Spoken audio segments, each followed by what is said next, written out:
Calif Records. Kawaida sa mnajua hii ni genge. Jua kale unaniroga, tunawaroga. Twende kazi. Mmekuona kuona kutoka kitambo. Dili mkongazini na kula moto ni mwili yako. Nilikuwa nashindwa tuongeaje na wewe, lakini ilo jo sina ujanja sababu nakutaka wewe. Unaitwaje? Ni jina poa. Mimi ni jua kali na ngoma zangu ni poa. Calif Records ushanisikia kwa redio. Nishona manzi wengi sana au sio? Lakini ndio kwanza jo kupeleka damu yangu mbio. Wewe ni kitu shinda manzi wengi wa Nairobi. Lips wazimu mapeme chongo na kapeo no mavi nisikiza woki. Na unasikia baridi hata nipeta kwangu vai. Usiogope kuna joto sana ivai. Leto bag yako nisije kubeba. Utapita hapa singependa kukuona tena. Sasa tembe pamoja tukiongea. Usiogopa ile jamaa anatuangalia mimi nishazoea. Nikivuta vidole zangu hivyo na kipotea. Nakuroga, unaniroga. Tufanye nini? Turogane. Nakuroga, unaniroga. Tufanye nini? Turogane. Unasmile poa, kuna mtu ishe kuambia. Una dimples poa, kuna mtu ishe kuambia. Wacha basi mkimto kwanza kuambia hivyo. Ukipita njiani hizo vitu zako zitafanya tunge uvunje shingo. Ukichekevu najua kitu wiko. Neza shika nywele zako kidogo. Jo, sema tu kweli zongu umevazi na kutoa poa. Sasa kuchekesha sana mpaka nze kukohoa. Ona vile mwili yako umejichonga. Kichwa na kuuma acha niko utapona. Unaniambia ticha lako litia zi. Yuko sawa, mimi sioni kata kuacha. Uamini usiamini vile niko hivi. Sikuwa na mazi for 3 years hivi. Sina ujiona vuru jamaa na kudanganya. Sichamona mara nyingi mtaani akihana. Labda na mtu mwingine si mimi. Mnataka tu kuroga kwa niko nini? Tushafika hapa ndio kwenu. Mimi ni shipale si mbali. Kwele nyumba jiko na fence.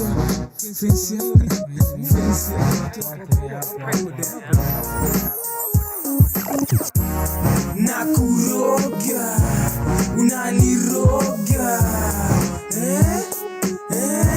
Tufanye nini? Turogane. Nakuroga, unaniroga.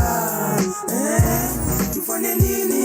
Turogane. Ni 4 months na si bado ni mabest. Kuna machela tek tuna pamoja itabidi mapiga mateki. Madhako neni muonana noma sana. Mbu yako nimeona jana mara ya kwanza. Vila naangalia jona josencha pamba. Lakini siwe seni temetu mina kweni mazima pombe tuende ba ulewe. Kweni mazima klabu tuende ngoma ucheze. Kweni mazima juo tuende kwa popo upewe. Ni tamu kukunywa mengi sana usitete. Na unase uko so umeshiba. Na relax kwa bench unaongea na mna kushika. Hatuwezi enda home say kuna rationing. Seni saa 6 najua mafala wamezima stima. Temingi nikone mpaka mabeso na zusha. Sikizwa kana metupoteza naonekana metutupa. Ajui sipokola neza kuwa mgonjwa. Nimekunukio design mpaka anashikwa na ugonjwa. Alanda hakuroga kwanda unaniroga. Ebu ngoja leo mengara kwa tunaenda hapi.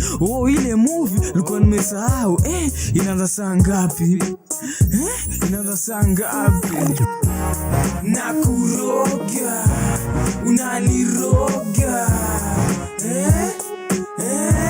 Tufanye nini? Turogane. Nakuroga, unaniroga. Tufanye nini? Turogane. Nakuroga, unaniroga. Tufanye nini? Turogane. Nakuroga, unaniroga. Tufanye nini? Turogane.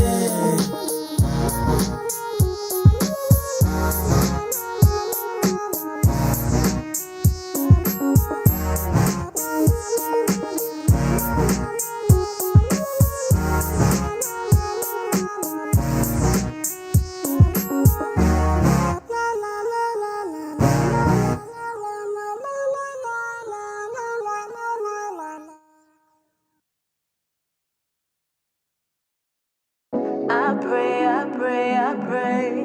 New season, things are looking up, yeah. Bless me, oh Lord, I pray. I on the prize, I keep on looking up, yeah, yeah. I pray, I pray, I pray. I don't deserve it. Bless me, oh Lord, I pray. I didn't earn it. I pray, I pray, I pray. Favor isn't fair. Bless me, Yeah, oh Lord. creating something I could vibe to it. Earphones on the border, I could ride to it.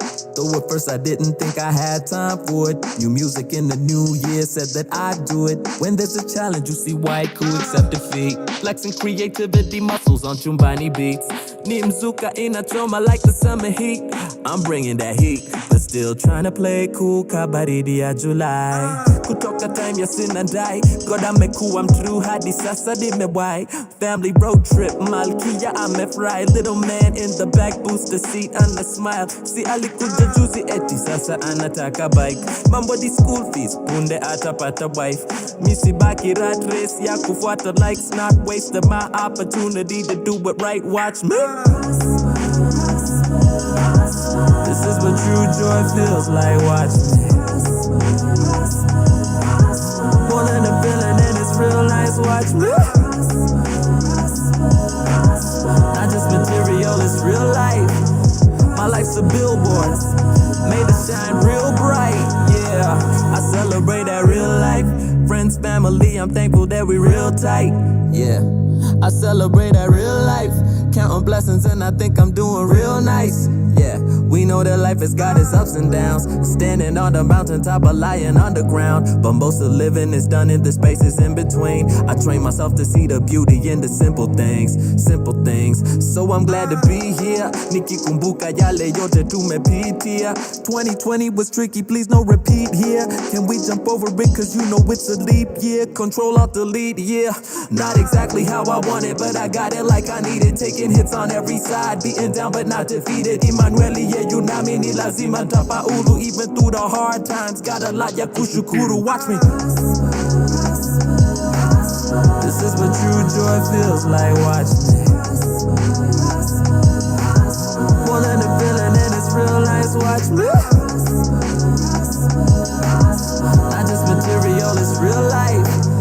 My life's a billboard, made to shine real bright. Yeah. Priestess tryna be a pop star, chasing fame but I didn't get far. Looking for worth in all the applause. Just a rebel lost without a cause. Now living in the overflow. Jesus loves me, this I know. Got me through my lowest low. Watered me so I can grow. Looking at all that you've done for me. I was blind but now I see. Looking at all that you've done for me. I was bound, you set me free. All of your love is not hard to see. Now that I'm in your family, no weapon formed against me shall prosper. Now watch me. This is what true joy feels like. Watch me. More than a feeling and it's real nice. Watch me. Not just material, it's real life. My life's a billboard, made to shine real bright. Yeah.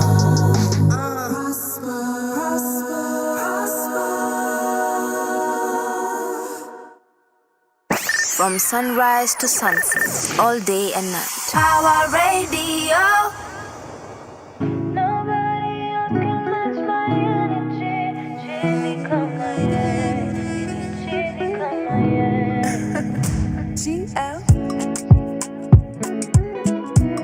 Nani cheesy kama yeah. I've been faded, I've been naked, in different places, many faces, X-rated, yeah. I've been patient, I've been waiting. No other one that's come around can do the things you do. Who keep come around, we smoke a lot, Canadian pot, G's and bomb. Catch your wine, dance along, baby, bounce along. Wine and dine, made your mind, it's a clear sign that no other one that's come around can do the things you do. Nobody else can match my energy. Cheesy come on, yeah.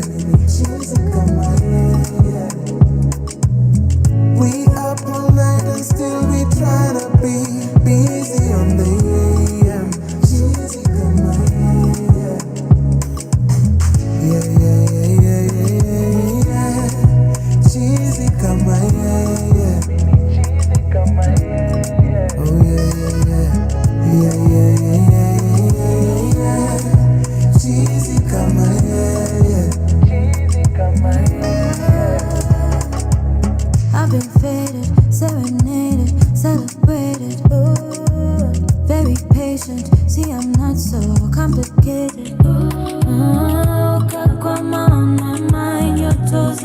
align. Moyo ukapiga sign, kisha uka underline. Only free because you let me be. That's the love I want for me. Long time was so baridi. Can't deny the chemistry. Ukakwama on my mind. Tukapiga sign. Nobody else can match my energy. Cheesy kama yeah. Cheesy kama yeah. We up all night and still we cannot be busy on the AM. Cheesy kama yeah.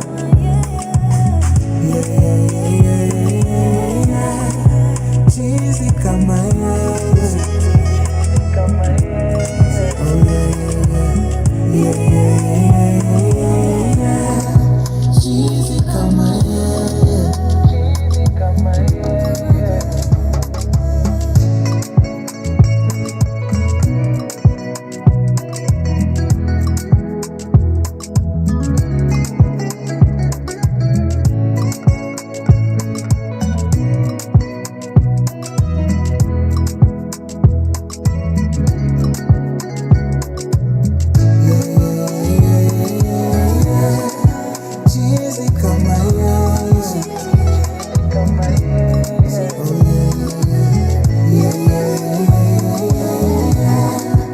Cheesy kama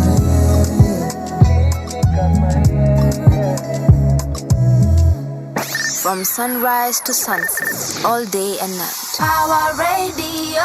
A very good morning, ladies and gentlemen. Thank you so much for taking the time to wake up with us on the Power Morning Drive Show right here on Power Radio. Yes, indeed, this is the show where you make your mornings count. I'm your host, Wanyoike. Remember, you can get in touch with us on our social media handles. We are Power Radio across all socials. You can also hit us up live and direct on our line on 0748 379 231. One more time, 0748 379 231. You can also find our live stream on our website, www.power254.org/Power Radio. All right, Kamakawa, you know how we do it here. I, of course, start off with what's happening on our roads this morning with a quick traffic update, and then I will look at what is happening around the world of news with our daily news roundup on our papers today. And then much later on, now there's something that is happening around the world. And yesterday, being the 25th of November, kicks off the first day of the 2025 edition of the 16 Days of Activism against violence, gender-based violence to be specific, against women and girls. And what the 16 days of activism is really, it's just really a moment to reflect about the state that we are in, not only as a country, not only as a region, but also as the world. Looking at the statistics of, gender-based violence, whether it's femicide, we're talking about killings, that have been happening within the frames of gender-based violence. And so the 16 days of gender-based violence is just a moment to reflect and reckon of the gains that need to be made, because obviously there's so much work to be done. Of course, by now you must have seen that a lot of people have purpled their profile, photos. I've seen this wave along mostly Instagram, because of the purple movement that started, widely down south in South Africa, and it was a moment of just amplifying voices that speak against femicide, and of course it has caught on and continues to catch on around the world. But I'm not so sure that such campaigns. Of course, there's a place for such campaigns, but my guest is going to be joining me shortly. Achieng Orero, she's a violence against women lawyer, and she will be unpacking what some of these campaigns do. Are they doing any good or harm? Because I feel like they kind of desensitize us from the magnitude of the issues, right? So we will be discussing much more in depth about the state of gender-based violence. What are the solutions to this? How do we put an end to these legal frameworks, especially in Kenya? Do we have them? Do we have policies that protect violence? No, not protect violence, protect the victims or survivors. We'll also look at the cultural narratives and barriers that we have to deal with that continue propagating this violence against women and girls, most especially further on as well. Technologically facilitated gender-based violence is also a big thing that has been happening with, of course, the acceleration and the advent of technology. So there's so many things to discuss today. So please do keep it here as we get into that conversation much later on our program. But for now, let me look at what is happening on our roads this morning. And let me start off with the Thika Super Highway. And from what I can see is that there's traffic all along the area of from Survey area down towards town. Things are looking absolutely bumper to bumper. Then we also have same situation happening along Peponi Road this morning. The madness starts. The madness starts just as you leave the Ankole Grill area down towards the Mwanzi Road along Westgate Mall. Then we also have the same situation also happening along Kiambu Road. Traffic build-up starts from just as you leave around the DCI area down towards Muthaiga Square in Nairobi. Same situation also happening along Limuru Road. A little bit of a traffic situation build-up happening from Village Market as you make your way towards the Karura Forest area as well. Lower Kabete Road looking also quite busy. From Zen Garden down towards the Spring Valley Police Station, things are looking bumper to bumper. Red Hill Link Road, especially inbound as you make your way towards the Wanyoike Way, things are looking quite crazy. If you can avoid the route, please make sure you do. Wanyoike Way, nothing much to complain about. There's only just a little bit of a snarl up as you make your way around the Mall Westlands area. James Gishuru Road, things are looking quite busy on that front as well this morning. Olenguruani Avenue, making your way from the intersection at James Gishuru Road towards the Lavington area, things are looking bumper to bumper. Same with Cotton Avenue as well. The stretch around Kikambala Road is looking quite good this morning, so nothing much to complain about. Oloitoktok Road also looking quite good on your front as well. So you guys are looking A-okay. Let me see what's happening along Ngong Road. And there's just a little bit of a snarl up as you make your way towards the Prestige, the area around Prestige Plaza, Adams Arcade, that whole stretch as you make your way towards the Kenyatta Hospital roundabout is where the madness is happening. Langata Road, today it's looking quite swift. Nothing much to complain about. There's only just a little bit of a snarl up on Magadi Road shortly after Park Place as you make your way towards the Galerian Mall. But in as far as Langata Road is concerned, things are moving on your side this morning. Let's see what's happening along Mombasa Road. Mombasa Road also very busy from the Next Gen Mall as you make your way towards the Capital Center area, Bellevue, all that stretch, things are looking bumper to bumper. So with just a little patience, you will be out of that neck of the woods. And that leads us to the end of our traffic updates. If you, in case where you are, did not mention it, you would like us to know, please at us directly. You can hit me up on my Twitter. That is at the Wanyoike. The hashtag to use is hashtag Power Morning Drive. Let me take a quick breather. When we come back, we get into our local news roundup with our newspaper review. Keep it Power Radio. From sunrise to sunset, all day and night. Power Radio.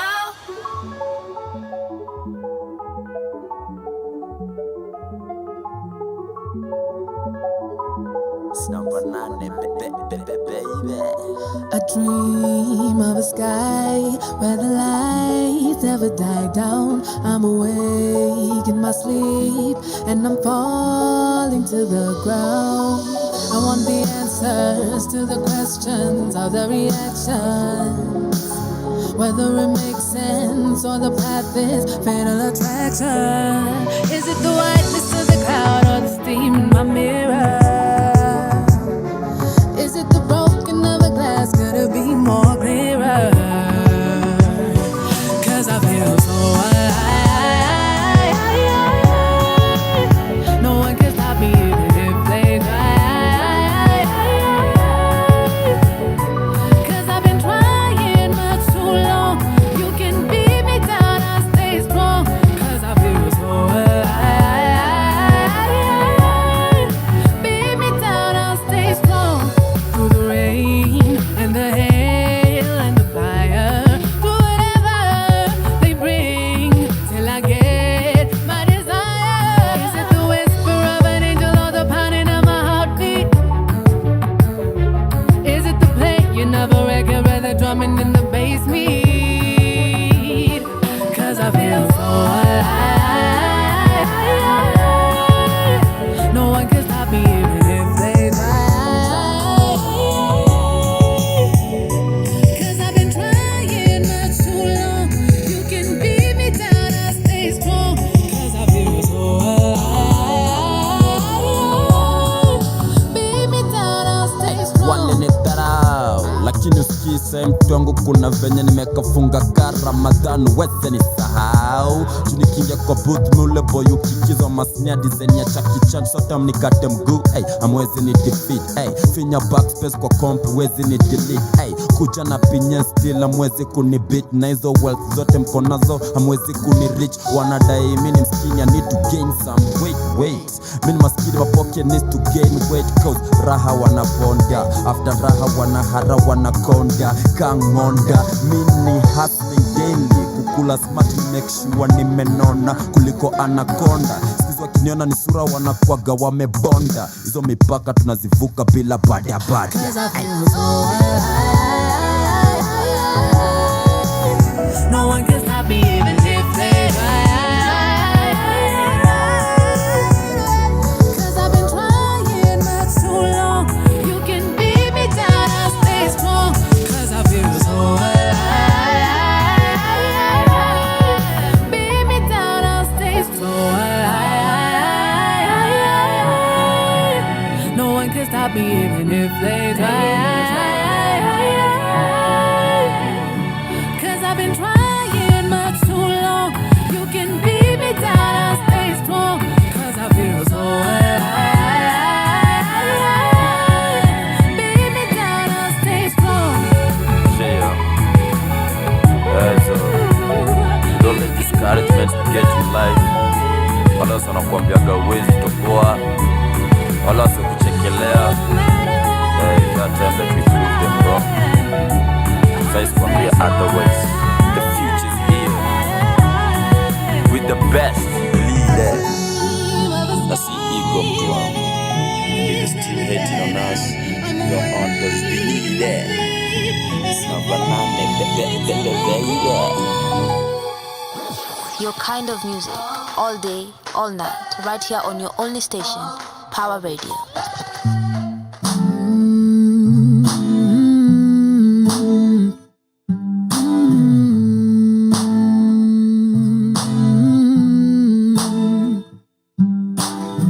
Wanipigia sishiki, wanitumia ujumbe sijibu. Sijui ni kwa nini, I wish ningekuwa na majibu. I don't want to disappoint you, so I would rather avoid you. But believe me, I feel you, na ni kweli ninajaribu. Lakini moyo wangu huenda du.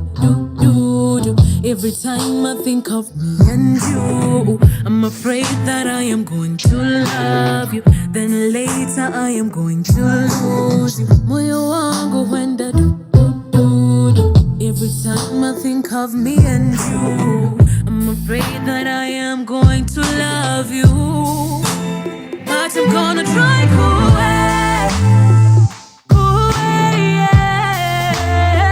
And give a chance.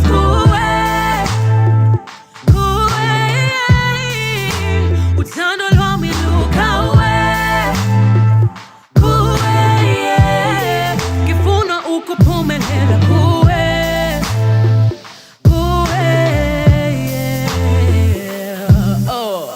My brain goes 100 miles an hour. I think of everything that could go sour. My heart really wants this to work out, and I'm terrified of getting a blackout. Lord forgive me, I have been running away from my true feelings, and it's time to stop being afraid and face my true self. Lakini moyo wangu huenda du. Every time I think of me and you, I'm afraid that I am going to love you, then later I am going to lose you. Moyo wangu huenda du. Every time I think of me and you, I'm afraid that I am going to love you, but I'm gonna try.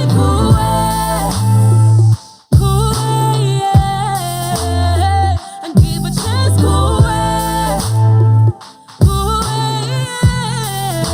Utando lwa miluka Kifuna ukuphumelela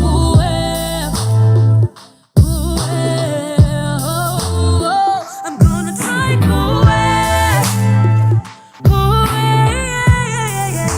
Utando lwa miluka Utando lwa miluka Kifuna ukuphumelela Kifuna ukuphumelela Kifuna ukuphumelela Kifuna ukuphumelela Kifuna ukuphumelela Kifuna ukuphumelela Kifuna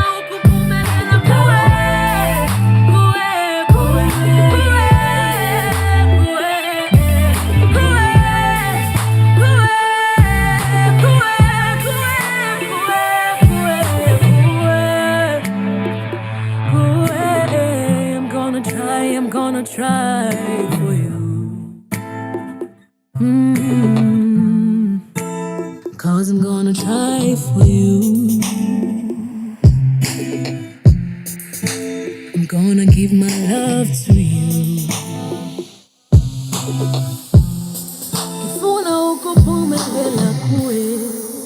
From sunrise to sunset, all day and night. Power Radio.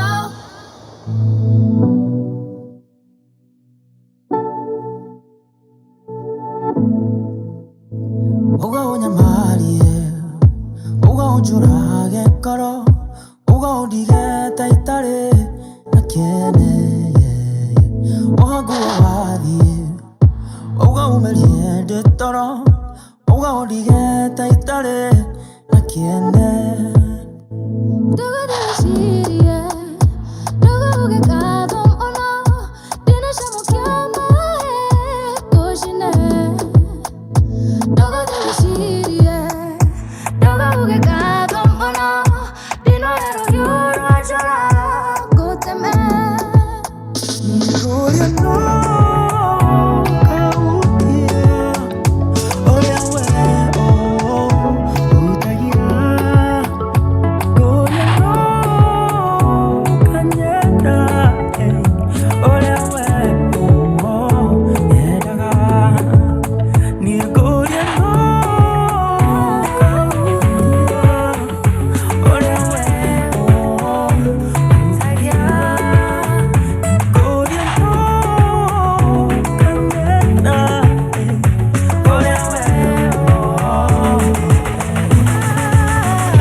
tupige soka no Igwa takotemba oh Yoino jigueru oh Igwa takotemba oh Yoino jigueru oh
From sunrise to sunset, all day and night. Power Radio. All right, welcome back, ladies and gentlemen. That is Irosh featuring the beautiful and talented Muringi with No. It's playing right here on Power Radio. This is the Power Morning Drive Show. My name is Wanyoike, and yes, this is the show that you make your mornings count on Power Radio, where you tune in and power up. Again, I just want to say this. Remember, you can get in touch with us on our social media handles. We are Power Radio across all socials. Please do get in touch with us. All right, a quick skim through of what our dailies are leading with this morning. The Daily Nation. Thuge warns of debt distress amid ambitious borrowing. Reduce appetite for loans, urges CBK boss. Ousted by MCAs for a third time. Nyaribo's fate lies in Senate again. That story on page 7 of the Daily Nation. IEBC faces big test in mini polls. Make or break. The Electoral Commission says it is all set to deliver credible by-elections tomorrow, which many Kenyans will be watching with an eye on 2027. That story on page 4 and 5 of the Daily Nation. Unfortunately, on a sad note, Raila Odinga's, the former late, the former and late, the late Raila Odinga's sister dies in city, plunging the family into mourning again. The Jaramogi Odinga family has once again been thrown into mourning following the death of Beryl Achieng, Raila Odinga's sister, in Nairobi. That story on page 10. We also have a story on 6 in 10 school children struggle with reading and maths. Oh, I feel so seen. I'm not the only one who struggled with mathematics. Well, that story is on page 2 of the Daily Nation. Let's see what the Standard newspaper is leading with. And of course, the big story is the by-elections happening tomorrow. Fighting for survival. For the politicians, Ruto has quietly tasked with securing Mount Kenya, Western and the Pastoral Belt. Tomorrow's polls are unforgiving. Victory strengthens their bargaining power heading into cabinet reshuffles, party realignments, and coalition talks. Defeat, however, will expose them as liabilities, leaders who can't shift votes, can't whip local loyalties, and can't deliver when it matters. In a government that measures value in raw numbers, failing at home is political suicide. That story on page 4 and 5 of the Standard newspaper. And on the Business Daily, Kenya dodges China scrutiny in Mau Summit toll road deal. We also have a story about World Bank reveals 1 trillion parastatal bailouts subsidies on page 4 of the Business Daily. Peugeot dealer Orisha expands with Citroen and Jeep brands. Kenyan coffee exports up to 43 billion Kenya shillings. It's a story on page 14 of the Business Daily. Gen Z protest fears leave 90 billion budget hole in 3 months. A story on page 2 of the Business Daily. And last but not least, politicians are using negative language to amplify our pessimism and conflict is an op-ed by Nderito Mureithi. You can find that on page 9 of the Business Daily. And that is marks the end of our skim through the major stories on the dailies this morning. And now we will segue right into our conversation of today. So I started off with saying that every year from the 25th of November all the way till the 10th of December, it marks 16 days of activism. And what the 16 days of activism is, it's a campaign that has been set aside to specifically amplify issues around gender-based violence. And so I will be joined by Achieng Orero. She's a lawyer and an expert in issues around this, violence, gender-based violence, and we are going to be unpacking some of the issues that must be dealt with. We will talk about legal frameworks, policies to be able to protect survivors or victims of gender-based violence. But beyond that, how do we hold perpetrators accountable? What are some of the very, very dangerous cultural narratives that continuously propagate this violence against women and girls mostly? And so let me take a quick breather. When we come back, we jump right into our conversation for today with Achieng Orero. Start sending in your questions, comment on all our platforms. We'll be sure to catch all that, and I know that she'll be able to unpack every concern and questions that you may raise. So do keep it Power Radio. We'll be right back after this. From sunrise to sunset, all day and night. Power Radio.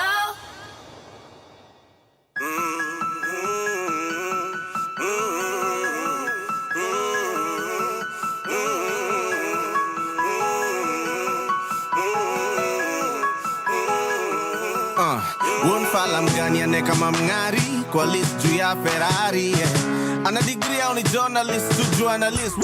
Nasikia wakiuliza ule boy wetu alienda wapi, amepotea kazi, ile mbegu watu walipanda na kanyari, Na nasikia inasemekana hati rap zangu kamna mkazo na ile utamia rege mama. Maudinari wananikubali na hata hati hawezekana. Kwa wale upenda sauti yangu na iko wale usengenyana. Mama kijana wako amepotea, ni masikio tu yeye anatoboa, huku ndugu zake wakiendelea. Mwenyezi pekee anaweza muokoa, kimaisha amelegea, ingawa hatuoni akitoboa, bado twazidi kumwombea. Amina.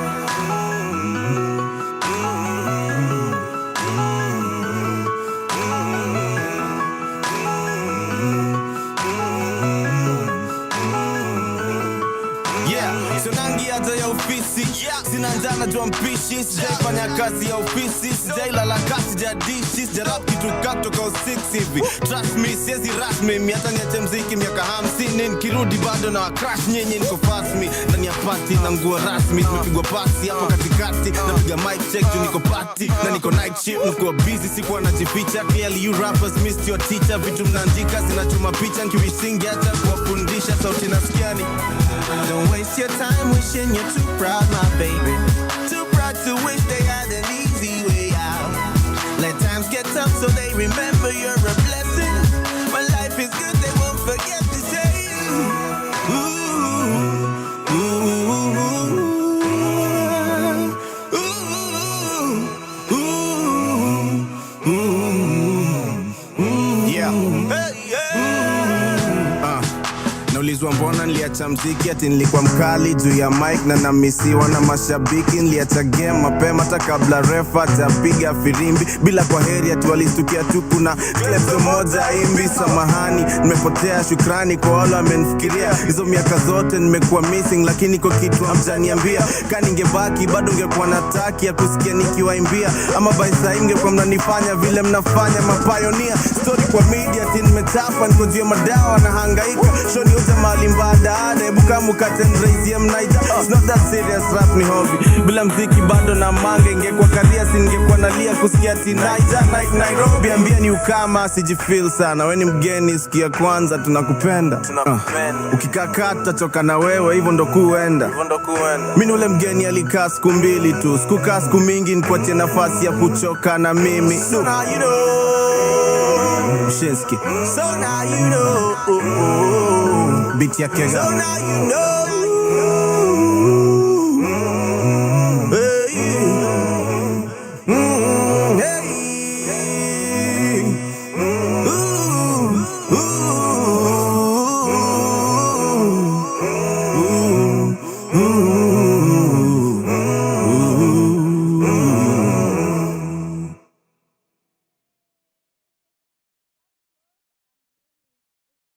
From sunrise to sunset, all day and night. Power Radio.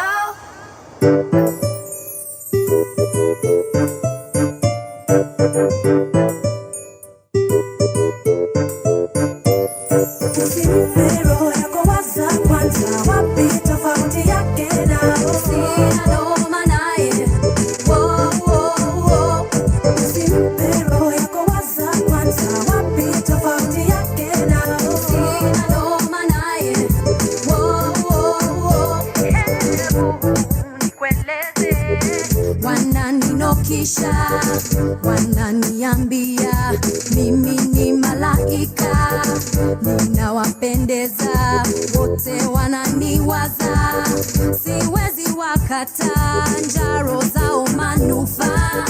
He's trying to blind you girl, he don't really love you. Usidanganyike, umwambie ajikate. Roho yako waza kwanza, wapi tofauti yake na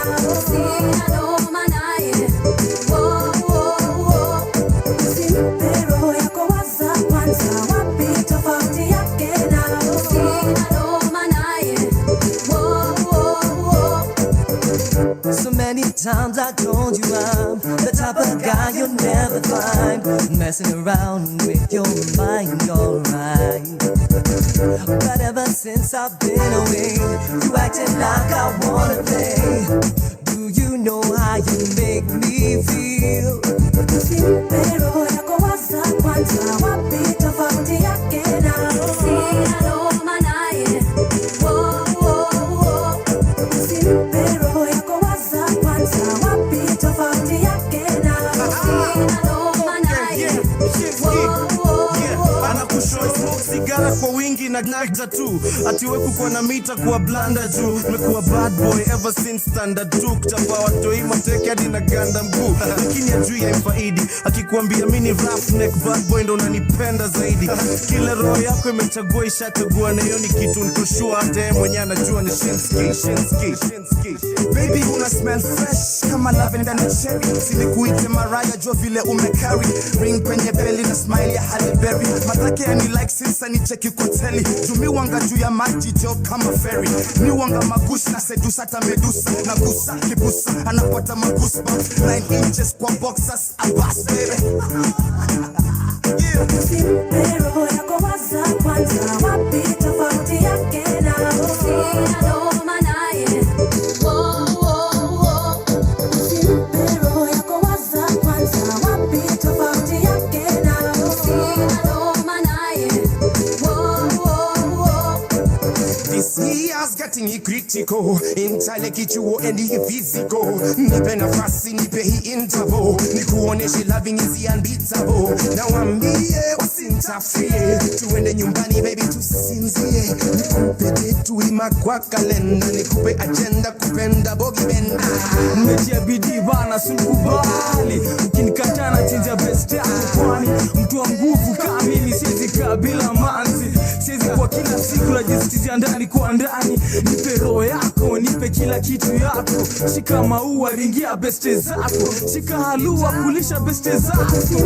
Roho yako waza kwanza, wapi tofauti yake na sina noma naye. Usimpe roho yako waza kwanza, wapi tofauti yake na sina noma naye. Sina noma nao. Usimpe roho yako waza kwanza, wapi tofauti yake na sina noma naye. From sunrise to sunset, all day and night. Power Radio. Pressure. King Fizo on the beat.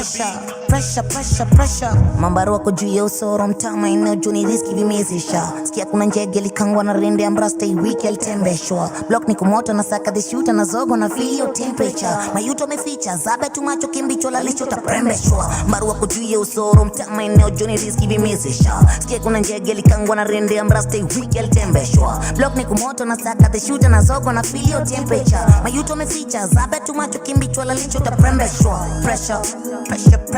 Lalisho taprembeshwa. Pressure. Lalisho taprembeshwa. Pressure. Lalisho taprembeshwa. Mayuto meficha zabe tu macho kimbicho lalisho taprembeshwa. Mafezi na temeshwa, rende meficha kumezesha. Juzi umbija limezeshwa, kimchezo madiwa kibebesha. Kama gera matemo ganaendesha, installation ni jingo wa mpesa. Msinga lilaza kaprembeshwa, marideza mongo alipepetwa. Bro daylight extrajudicial kando ya zabia umbito. Sundo mambigu kwa shingo na figo kashindwa kutoka kijiko. Keto jole foga simple, shika ndengo kingojaga kifo. Minko vela na ngoja kinimfo, zero pressure tu wa mocho indo.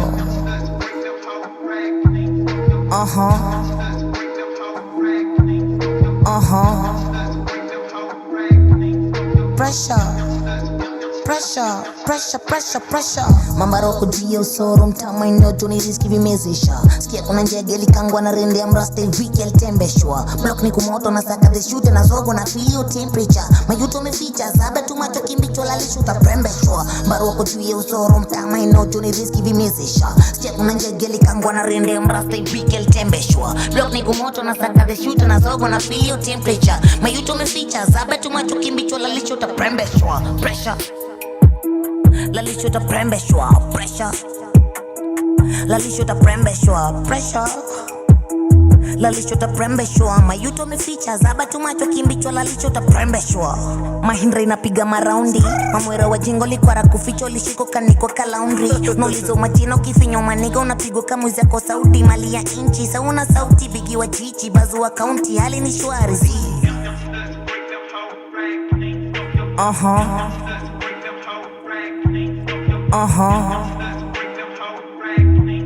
Pressure.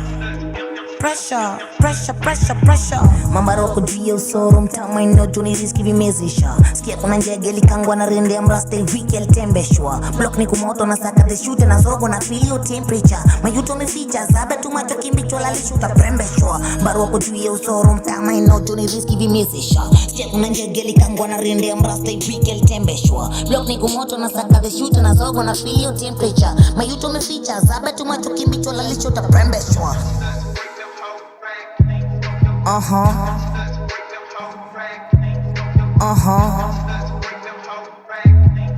Pressure.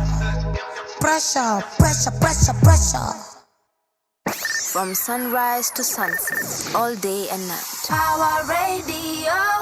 All right, welcome back, ladies and gentlemen. That is Trio Mio is playing right here on Power Radio with me and Wanyoike. This is the Power Morning Drive show where you make your mornings count. Right, you can get in touch with us on our social media handles. We are Power Radio across all socials. You can find us on our YouTube channel where we are streaming live currently. So please, if you haven't yet subscribed, head out to our YouTube channel, hit on that notification bell so that whenever we have some goodies coming our way, you definitely will be the first to know. You can also find us on all our platforms where we are streaming live currently: Facebook, Instagram, Twitter, TikTok. Please find us on all platforms. You can also text in, call in live, send us a voice note on 0748 379 231, and let's get this kiki started. All right, now, as we had mentioned earlier, today's conversation is a bit heavy, and you might know or might not know that the 25th of November all the way till the 10th of December marks the 16 days of activism against violence against women and girls. And this is a global campaign that has been running year in, year out. And so today we have the privilege of sitting down and being in conversation with an expert in this area. Miss Achieng Orero joins us this morning. She will be helping us unpack just what exactly is, especially online violence against women and girls. We'll also be looking at technologically facilitated gender-based violence and everything that we need to know from policy issues, legal frameworks, cultural narratives that continuously propel and propagate violence. So we were going to discuss all that. So let's just jump right into it. It's really good to have you come and join us on the Power Morning Drive Show and on Power Radio this morning. How are you? Good. Yeah. Thank you so much for having me this morning. Sure thing. I always preface by saying it's unfortunate that we have to be here. Yes, you know, yes. We're not excited about the 16 days of activism. Correct. We would rather not have it because the more we have the 16 days, it's an indication that we haven't eliminated violence against women. Yeah. If anything, they are evolving forms. Yeah. You know, there are Yeah. new forms of violence that didn't exist 2-3 years ago that we are now grappling with. Right. And yeah, like you said, it's a heavy conversation, Yeah. but it's a necessary one. It's a necessary so one. thank you for having me. Of course. For the people who might not know who you are and a little bit about the work that you do, kindly introduce yourself and tell us a little bit about your work. Okay. Yes. My name is Achieng Orero, like you said. Yeah. I am an advocate of the High Court of Kenya, a practicing lawyer here in Kenya. I work for an organization called the Initiative for Strategic Litigation in Africa. This is a feminist pan-African organization, which means that we work in several countries across the continent.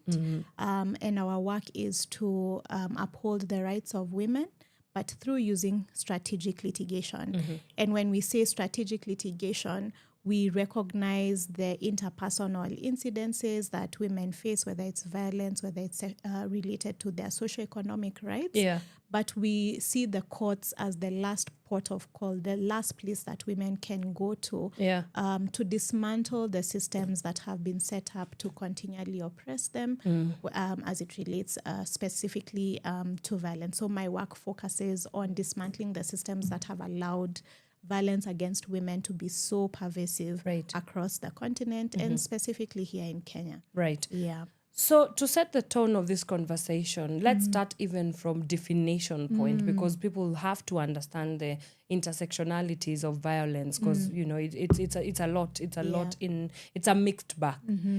So when we talk about gender-based violence, what do we refer to? What are its forms and what exactly are we referring to? Right. So this is a really good question. Yeah. And this, you can find these definitions, of course, because I'm a lawyer, my Yeah. definitions come from legal places. Yes. And so we have the definition of what violence against women is. It's any threat or action or physical or however the format is that causes physical, psychological, sexual, or economic harm to women and girls. Yes. So it could be a threat of an action or an action itself, Yes. which results in the harm, you know, and the harm can take all these various forms. So it can be the physical harm. So this is the one we know where someone can actually inflict pain or however.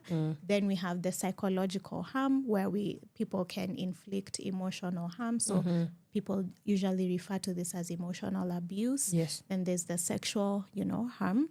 And then we have even economic harm, which is, people speak about economic abuse. Yeah. All those are forms of violence. Yeah. Right. And when we talk about technologically facilitated violence, what are we referring to and in what ways does it express itself? Yes. Yeah. So now going back to the definition of violence against women, all those forms of harm can be still perpetrated through digital mediums. Okay, so we are looking at the use of the internet. We're looking at the use of like mobile phones, email, whatever digital way, social media platforms. All these digital platforms and all of these are being used to inflict that type of harm on women. So using the physical, psychological, emotional or sexual forms of harm, that is what we refer to as technologically facilitated violence against women. And there are very, very many forms. And it's so interesting as our work has continued to develop around this, the forms are also evolving. So we have the cyberbullying, the stalking. We have what we call doxing, right? Where people like put your information, personal and private information online with the intent to effect harm. We have Zoom bombing, especially because, in the rise of COVID, we really relied on Zoom and we still do. So people who kind of infiltrate the meeting with the purpose of derailing it. We have the non-consensual sharing of images, or people call that in common revenge porn, which is very common. Cyber mobbing, where people pile on. As you can see, like there are so many, I don't know, astroturfing, which is there are so many. What is astroturfing? Astroturfing is when it's also a form of cyber mob where people kind of pile on to an issue to make it look like it's more important than it is, or with the purpose of just harming women or harming people online.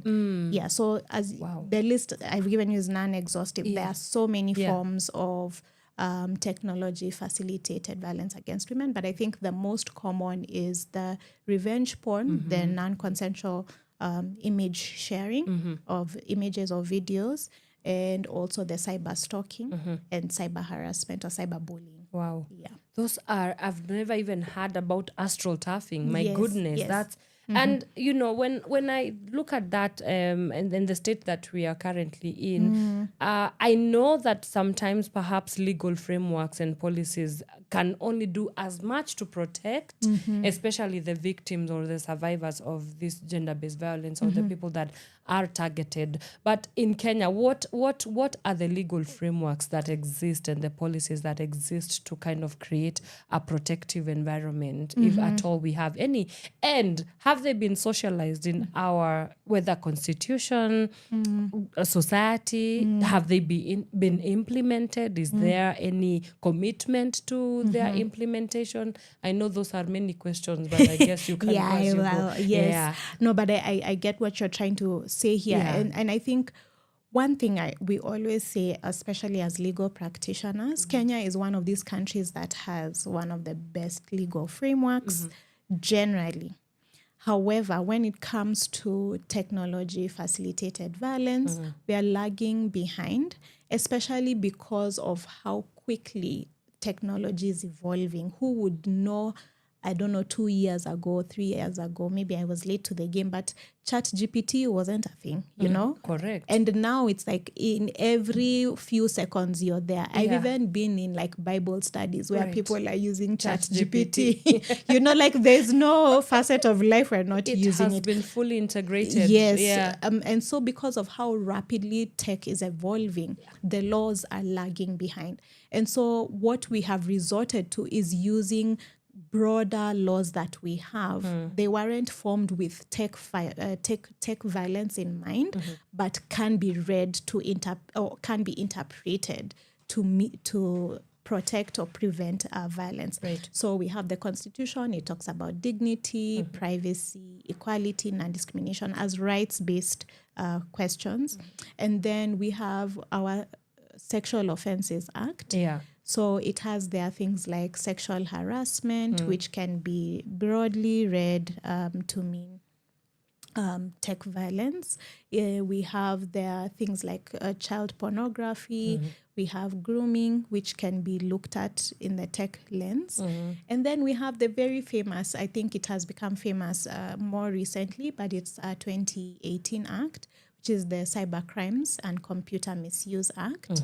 The cyber crimes, it also has been criticized for being very broad, that we can't really look at tech facilitated violence in there. Correct. But some of its provisions, like it has, for example, one that comes to mind is Section 37, which talks about the sharing of obscene or intimate images, but then it doesn't define what is obscene, what is intimate. So it's can be seen to be a little bit too broad, right? It also talks about sharing of personal data, sharing of images. It talks about harassment and things like that. So when we now look at, okay, so we have the Constitution, we have the Sexual Offences Act, we have the Cyber Crimes and Computer Misuse, or a good one actually is the Children's Act, which is more recent, of 2022. And that one is a little bit more specific because it talks about child pornography and other offenses that are specifically related to children and their online use. But when you look at implementation, now that's where the problem comes about, because the people who are supposed to be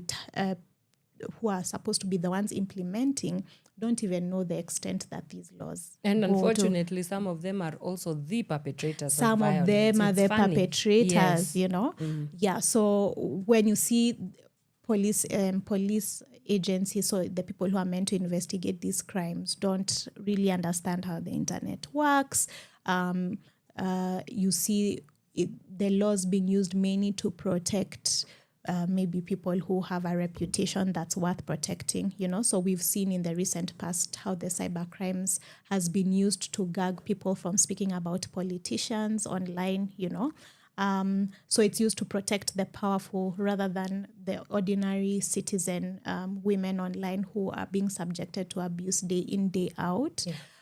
So also it comes from a place of the general public not being aware that these laws exist. And so I'm really grateful for the opportunity to be on such a platform, speaking to members of the public, letting them know, fine, we have very broad laws. They are not targeted to tech-facilitated violence, but they can be used in an instance where you have faced harassment, bullying, exploitation of any form online. Right. Yeah, and so, yeah, that's a broad picture of where we are. Right. Wow. And you know, talking about, even because violence doesn't just happen in a vacuum, there's so many moving pieces around it. So there's of course there's the cultural systems and that cause this kind of violence. And I want us to zero in on patriarchy, for example, right? There are many people who, first of all, don't even know what patriarchy is. And secondly, they do not know how patriarchy is one of the biggest causing factors towards violence, especially gender-based violence against women and girls. So talk to us a little bit about what patriarchy is and how it propagates violence against women and girls. That's a really good question. And so I think when people hear patriarchy, they don't realize how entrenched patriarchy is. Yeah. Patriarchy is basically the system that society has adopted, where all our structures, our norms, our behaviors, attitudes, all of those are set up to advantage men and oppress women. It's really that simple. And sometimes people take offense to that. But when you look at even the simple family setup, it is patriarchal. It is the men who lead, you know. When you look at business setups, it is patriarchal. It is set up to advantage men and oppress women. How, for example, when you think about forms of oppression such as women not being allowed to take maternity leave or being discriminated on the basis of their pregnancy status or being discriminated on the basis of their marital status. We've heard of businesses that only employ men, you know, because they don't want to pay a woman when she's on leave, you know, give her money for 3 months while she's not working. But at the same time, this is a system that really encourages women only to be valued or to be seen as worthy when they are providing value to a man. So what's your reproductive status? How many children have you, do you have children? How many children do you have? Are you married? When do you plan on getting married? Our value as women is only seen in proximity to men, right? What are the relationships that you have? For example, even when we do these matches for women and we say their names, it's usually like, oh, she was a mother, she was a sister, she was a friend. Like, you don't see a woman as a human being unless you see her in the relationships that she is in. Like, we don't value women just as women. We have to see you in relation to, okay, are you a mother, are you a sister, are you a friend, are you a what? No, first of all, you're a human being. And that's the value that we should be placed on. And so we see, as a result of how patriarchal the society is, violence has become normalized, justified, excused, vindicated because of the various forms that, it takes. So an example which has happened, if it's not happened to you, it's happened to a friend of yours, is when women in this country go to police stations to report, particularly married women or women in intimate partnerships. They go to report that violence has happened to them to a police station. What's usually the first response of a police officer? Ongea na mzee. Just go home and talk to the man. Ama umuite tuongee na nyinyi hapa. You know? Not realizing that what has happened is actually violence. It's a criminal offense. It's human rights violation, it's a stripping away of your dignity, your humanness, and all of that. So patriarchy is so embedded. We find it in state actors, private actors, even, the thing of vumilia, it's going to be okay. All of these are a function of patriarchy. Yeah, it's very dehumanizing. And by the way, patriarchy can be propagated by women. I think this is something that also I want us to clarify, because people think that just because it's patriarchy and it's a system for male preservation to some extent, it's only women, it's only men who can take part in that. But no, it also women can also be sort of ambassadors, of patriarchy. So in what forms? First, speak to that. In what forms can women, like, what are some of the things that we need to be on the lookout for? Because again, it's a little bit an abstract idea. Okay, so this is interesting. Patriarchy has continued to survive because we call them foot soldiers. We need people to go and promote it, to go and uphold it as a system. It doesn't just exist on its own. No matter how oppressive it is to you, Yes. No matter even how oppressive it is to ourselves, we tend to be also foot soldiers, princesses of patriarchy, as we call them. And part of the ways that we do this is when we perpetuate these harmful stereotypes, harmful myths, when women are the ones excusing, justifying, vindicating violence, right? So sometimes, women are the ones who are telling other women, this is how you know that a man loves you, is when he's violent, If he's not violent, he must be getting riled up somewhere else, When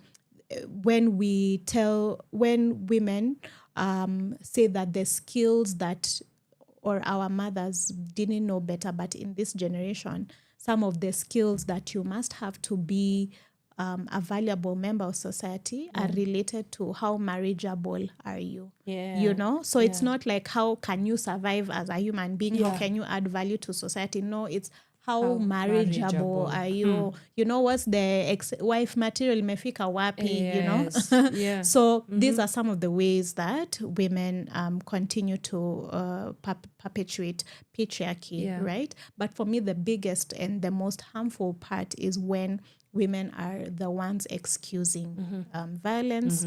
They are the ones justifying violence, and they're the ones vindicating or platforming, hiding abusers, within the different circles. So it does happen, unfortunately. Right. Yeah. And speaking of platforming, we have to talk about the platforms that we have created, or rather, the some of the one of the most problematic tools of this patriarchal violence is platforming, and it, especially the digital era, has seen, unfortunately, I feel like there's too many microphones that are accessible. There's so many podcasts, and people, not every opinion needs to be platformed. My goodness. So the manosphere enters the chat, the red pill. We have the Andrew Kibes, the Andrew Tates, and many others of that ilk. They have come and they have ravished us with rubbish, because I don't know what else to call it, but it's rubbish. So when you look at the kind of platforms that we have given to these red pill people in the manosphere, why is it so dangerous to even the kind of work that you're trying to do? Because in many ways it sabotages the work that you're doing, even as a litigator. Yes. Yeah. So it's interesting. When we talk about manosphere, I think we have to clarify that the manosphere is this, like, it's a term that we give to this loose umbrella of online presence that tend to have this format of, like, they are trying to empower men, teach men about health things for men, or how to date women, or whatever. But when you look at their fitness, I don't know, all these things that they think are geared lifestyle issues, but when you look at their core message, it is about hating women. Really, quite literally, their whole personality. Their whole personality is how we hate women. Because they take and think that women's rights detract or remove men's rights. It's like there are 5 rights in a bag, and when you give women 2 of these rights, you have left men with 3. Rather than looking at human rights as everybody has a human right by the virtue of being a human being. It's not a competition. When a woman is empowered and has her rights, it's actually better for you as a man. We have a better society overall, right? And why these are so harmful is because they plant these seeds and these ideas that are very extreme. They look innocent, harmless on the face of it. But when we interrogate, we find that they justify, again, take what you want by any means necessary.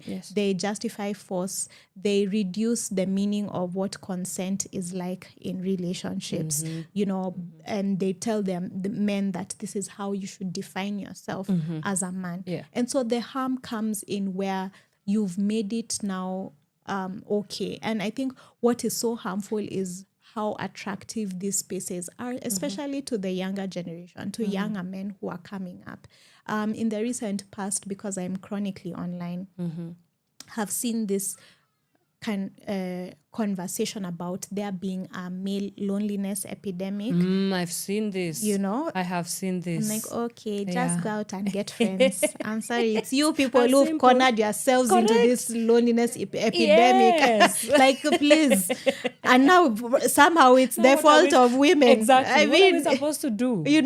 So it's kind of these harmful narratives that have really gained traction online. If you look at the following that some of these podcasts have, some of these creators, the Americs and all of these have, and crazy. You say, fine. Cult following. Yeah. Really, people are quoting them left and right. Yeah. Right? But when you see the core of what they are saying, it's actually violence against women is what they are propagating. That's right. Yeah. Oh my goodness, we need to put an end to, I don't know, what do we do? Do we cut off their electricity and internet? What do we do? We should. We should. Yeah, and you've touched on narratives, and I want to talk about why it's so important to sort of create a world, or create spaces where we have the useful narratives to speak about these things, because language is a big part of either changing the perception and the mindsets of people. When you want to challenge belief systems and value systems of how societies work and operate, language and narratives remain a very basic tenet of that kind of work. So how do we go about reframing, rephrasing, and curating language and narratives that do not take away from, I guess, the work that, the people who are in this space, like, for example, yourself, but also beyond that, language and narratives that do not shame, stigmatize victims and survivors, because we have seen a lot of this. And also language and narratives that do not vindicate or justify the perpetrators, because this is also something that I have quite seen over and over and over again. No, I think what you're raising is so important. And I'll put it in this way. One of the things we have realized and come to an unfortunate realization in our work is, when you look at countries, I've prefaced by saying Kenya is one of the countries on this continent that has one of the most progressive laws, even against violence against women, similar to South Africa, one of the most progressive laws. But when you look at incidences of violence, it doesn't match. So it's like, okay, we have the laws, then why doesn't it translate to a change in hearts and minds? And so we've been thinking about what is the work of changing hearts and minds, like, because like you're saying, that's where the heart of the issue is, the narratives, the beliefs, the customs, the attitudes that we have that stigmatize, victim blame, and all of these. So it's important to do what we call the dismantling, right, of cultures that are harmful, of beliefs that are harmful, stereotypes that are harmful. So a good example is usually like I was giving the example of how policemen respond to violence. When we come across rape victims, the first question is, why were you there? What were you doing? It was late at night. Why didn't you go home early? What were you wearing? What did you say to provoke the man? The burden is on the victim to vindicate her actions, to vindicate herself. Why was she in this position? Rather than on the perpetrator.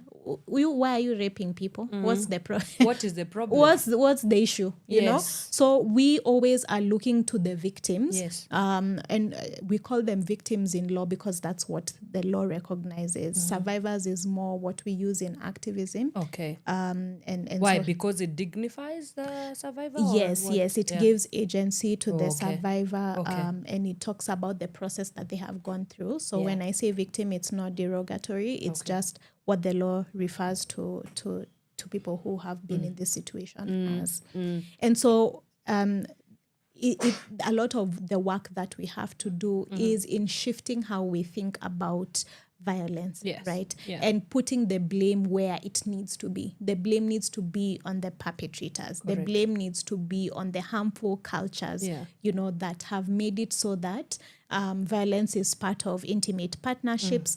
Violence is part of, day in, day out society, and it's normalized. When we preach reconciliation and I don't know what with perpetrators, we also have to hold perpetrators accountable. And so I think language is very important and narrative is very important. And so when you hear a story of something that happened to someone, our immediate go-to is like, why was she there? What was she doing? We should now recalibrate our minds, our thinking, our narratives, the language to question more what was the perpetrator, what was the holding the perpetrator accountable. It's holding the perpetrator accountable, protecting the victim. That's right. And for example, let's even, so that you cannot seem as if we're talking about things in the clouds, let's bring it home. Yes. So a narrative like, yeah, men are abusive, and then you hear not all men. For example, that one. Why is it so dangerous to tread with a narrative and transact transact within this very violent culture with language like not all men. So I loved I think an analogy I saw about this. Okay. Right? Yeah. I think it was this year when there was this whole conversation online where women were being asked, would you pick the man or pick the gorilla? bear? Yes, the So gorilla. And yes. all women were like, we'd pick the gorilla. 1,000%. Be stuck in a forest with a man? No, I'd rather the bear. You can run. You can climb a tree. You know? A man? Yes. Many things could go wrong. 1,000 They would rape you. Yes. They could kill you. You know? You don't know. And that's exactly the point. Is that as a woman, you're constantly doing the work of having a man prove themselves, no matter who it is. It's like they're constantly having to check, is this somebody who I can be safe with? Is this somebody I can trust? Is this somebody who, would not take advantage of me? All men, we are subjecting them to that test, right? Yeah. And if this man is safe, what is his company like? Are the men in his circle also safe? So when we start saying not all men, okay, so should we now start doing a census of you are okay, you are, like, are we counting and removing them from the line, right? And for those ones who we are calling good men, quote unquote, are they holding other men accountable? Are they holding the line, right? Because also we've seen a very, very pervasive trend of men harboring abusers in their circles. Yes. They have this, what we call locker room talk, where they speak about their conquests and all of that. And you find the good ones, the ones who are not perpetrators, they're just quiet. Neutrally. Switzerland. In those conversations. Yeah. So that not all men becomes very harmful because we now allow and we harbor perpetrators. Because we are also not able to tell who's safe and who's not. Correct. So they're guilty until you prove yourself otherwise. What I love about that is that it places the responsibility on literally everyone. Yes. Like all of us. It's a collective game. Yes. We all have a role to play. Yeah. I want us to take a quick breather. When we come back, we will discuss a little bit about movements and campaigns. I see you are draped in purple, and there has been a little bit of a purple movement that started from down South Africa. And there's many things that I want to ask you about that. Okay. Like these campaigns and movements, are they doing any good for us? Are they desensitizing us? Are they numbing us towards the magnitude of these issues? But that is not before we take this short break. We are in conversation with the one, the only Achieng Orero. Brilliant, by the way. You guys, do you do consultations? At a fee. At a fee, yeah? We will leave your details here. Yes, and we are looking at gender-based violence, against the backdrop of the 16 days of activism against gender-based violence against women and girls. And when we come back from this break, we are going to talk a little bit about that campaign and such movements. What have they done? Have they made or broken us further as a society? But for now, some music. We'll be right back after this. From sunrise to sunset, all day and night. Power Radio. Let me know. Let me go. Let me know.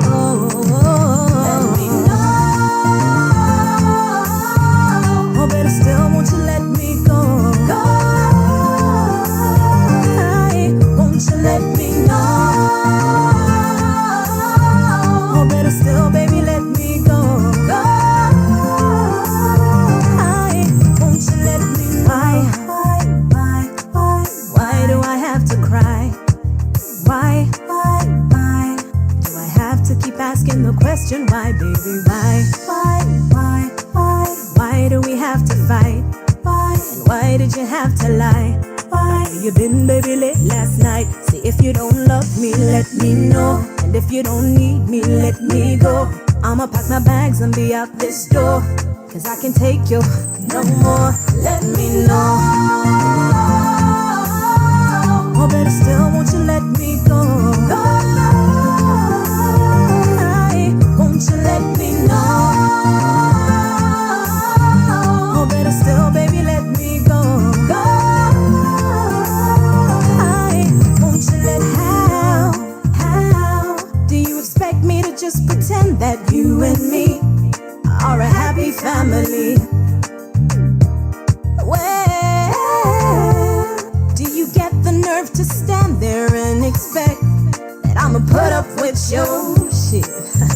Said if you don't love me, let me know. And if you don't need me, let me go. Cause I'ma pack my bags and be out this door. Cause I can take your shit no more. Let me know. But still, baby, let me know. Won't you let me know? Won't you let me know? Better still, baby, let me go.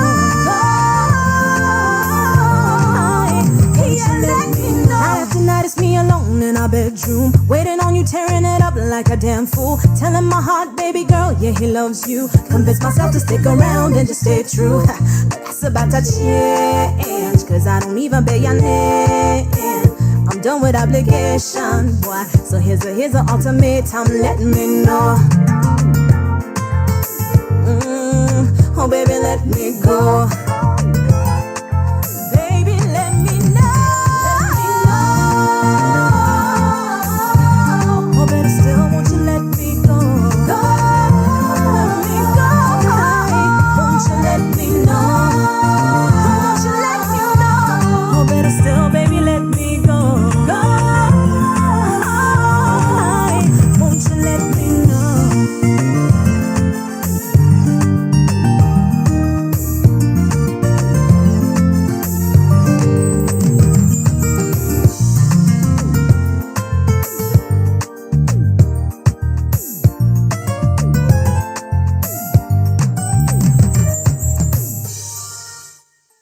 From sunrise to sunset, all day and night. Power Radio.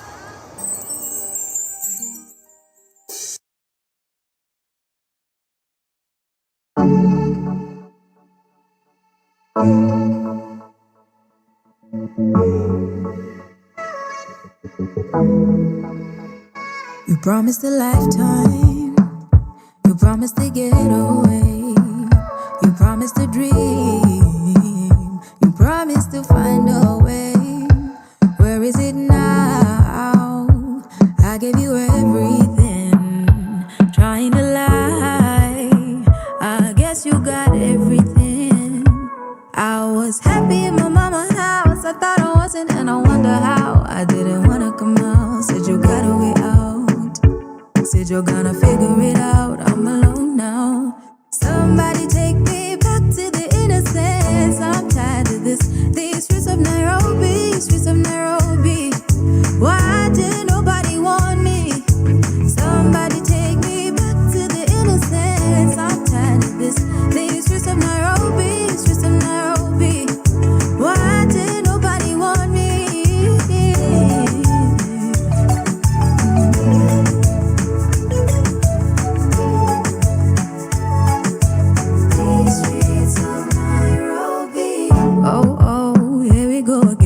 Sorry, oh, didn't know I really meant it. No, let's try it again. Come with me, now see we fix it for the night. Niku, onyeshe kitu nice, ukona figure fine.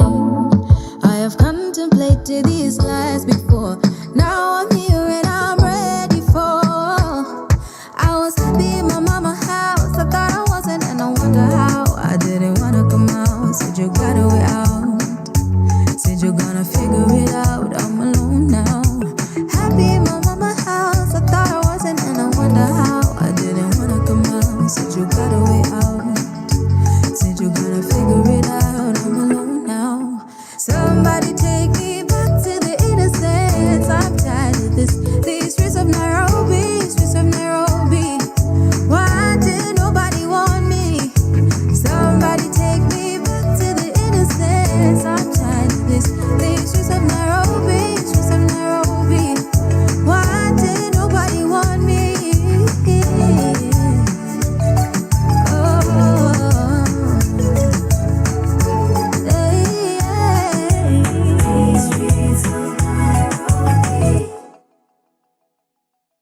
From sunrise to sunset, all day and night. Power Radio.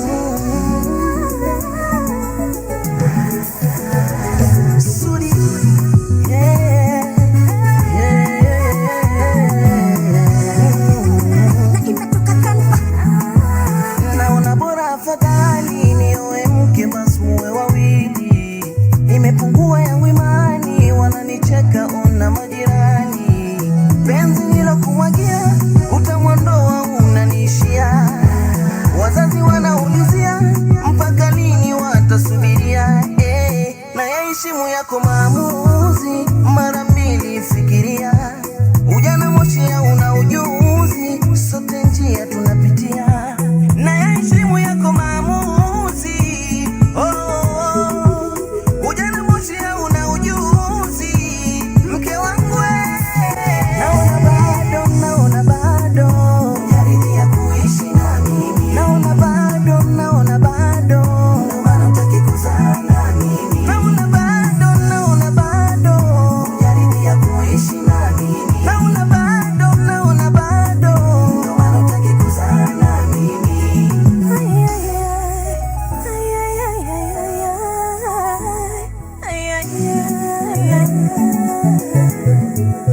Unaogofya hadharani na matisho za mke wa pili. Najawa mie na majonzi kwa kujua tena hauniamini. Naomba uwe na subira, sio eti sitaki kukuzalia. Wakati wetu utafika, tuwe na sisi familia. Yaheshimu yangu maamuzi, naomba mpenzi wewe subiria. Hili jambo zito la uzazi, bado mie nalifikiria. Heshimu yangu maamuzi, hili jambo sina ujuzi, bado mie nafikiria. Naomba bado, muda hujafika kuzana wewe. Naomba bado, subiri kidogo bana wewe. Naomba bado, muda hujafika kuzana wewe. Naomba bado, subiri kidogo bana wewe.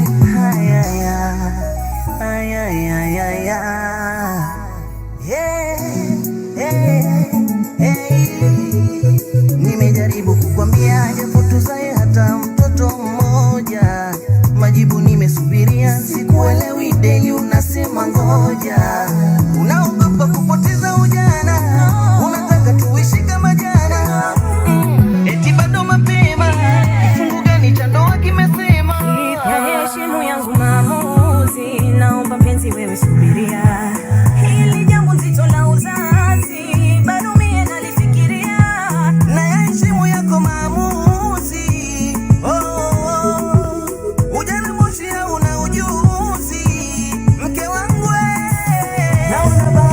naona bado yaridhia kuishi na mimi. Naona bado maana hutaki kuzaa na mimi. Naomba bado muda hujafika kuzaa na wewe. Naomba bado subiri kidogo bana wewe. Sudi wewe acha papara, muda wetu utafika.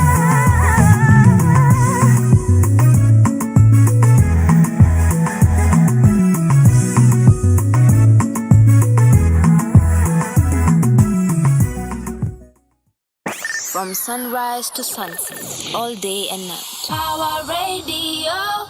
All right, welcome back, ladies and gentlemen. That is Sudi Boy featuring Amelina with Naona Bado. It's playing right here on Power Radio. This is the Power Morning Drive Show where you make your mornings count. I'm your host, Anne Wanyoike. Again, we are deep in conversation with Achieng Orero. We are discussing everything to do with gender-based violence. What are the gains that have been made so far? And of course, it's still an uphill task. There's so much work for us to do. And so we're trying to kind of understand and look at some of the solutions that we can socialize into our society to ensure that this is a story of the past and that we don't have to keep grappling with. So before we went on a break, I had prompted a question about movements and campaigns, right? And like the recent one we've seen, you know, by now you've probably have caught on if you are chronically online, as Achieng was able to say. You know, mostly women are the ones that I've seen purpling their Instagram profiles, and this is because it's in solidarity with a movement of women that started down south in South Africa against femicide, right? And I have a little bit of hang-ups with this kind of movements and campaigns. And don't get me wrong, I understand why we need to have such campaigns, because amplification of the issues that are affecting us can only happen when there is massive campaigns and we are investing heavily on such movements. But on the other front, I do feel like in a way we've kind of become desensitized and numbed, you know, against the magnitude. I feel like when you get to see things over and over and over again, you become normalized to the normalization of the thing. And so how do you think about these movements? Are they a make or a break for at least the work that you do of, you know, fighting this and hoping that in an ideal world violence against women should be a thing of the past, if not it should not even be a thing anyway. Right. Yeah. Right. I think I see where you're coming from in terms of how this periodic sorry about that. So it's seeing how these like periodic kind of campaigns and activism that happens. In fact, this is why I started by kind of saying that we are not happy to be here on these 16 days of activism. We would rather not, you know. So to an extent, it comes off sometimes as performative. We are here for the hashtags, we are here for the social media moment, and then the work kind of dissipates after that. And that's the danger with disconnecting the movement from, you know, grassroots organizations, people who do the work day to day. And that's where the danger comes in. Correct. So, for example, the Purple movement, I think it was, I'm not sure what they were calling it, but it was in relation to the G20s happening in South Africa. Yes. We have these insane numbers of femicide that are going on. Right. They were calling for the president to name femicide as a national disaster in South Africa. Yeah. And they said on the last Friday being the, I don't know what date, 21st November, women were supposed to stop working on that day, or organizations that were who had bought into the idea, stop work on that day. At 12 p.m., there would be a national lie down, like people would just stay still for an hour from 12 p.m. Yes. You know, there are all these things that they did to amplify the message. And they were successful. The president actually did call, he did declare femicide and GBV in South Africa a national disaster. So you see the gains there, right? Yeah. But then it's like, okay, a national disaster. And then what? And then what? Right? Yeah. And so this is, for me, the importance in connecting this activism or the movements to work that has been ongoing. Yes. So, for example, in South Africa, they have what we call a national strategic plan on ending GBV and femicide that was adopted, I think, in 2018 when they had the total shutdown movement, right? Yeah. And so it's like, okay, let's implement the strategic plan. Yeah. Let's have laws. Let's have coordination of the agencies. Let's have trainings. Let's have public awareness. Let's dismantle harmful cultural practices and norms, right? So these movements, the campaigns and all of that must not stand on their own. They must be connected to ongoing work. Yeah. So even the 16 days of activism, it's not enough just on 1 month of the year to come and say, okay, online violence. No, it's like I was telling you earlier about a campaign that we are calling, that some people have put in place, called the 365 Days of Activism. It's that every day, what's the work that we are doing to end and eliminate violence against women? So yeah, to me, the importance is we have to connect the dots, connect the work, so that the impact is not just related to the one day, but it's related to all the collective work that's going on the issue. Right. Yeah. Wow. Let me take a couple of your comments, and thank you so much to everybody that is joining us this morning. Jasper Ondimu, thank you for joining in. Anasema, quite an insightful discussion. Yeah, national treasure, guys. National treasure. Stop. Yeah, stop, but like don't stop. Continue. Sunshine the Sunflower. Hey, Kemi, we see you. That ongea na mzee and vumilia rhetoric is so dismissive of lived experiences and puts so many women at risk. This is true. This is true. Thank you so much for joining in. DJ CJ Kenya, we see you. Thank you so much for taking the time to join us this morning. Anasema, good morning, good people. Every opinion matters, because if idiots don't exist, we would miss out on an opportunity to appreciate great thinkers. Okay, wow. that was quite tangential there.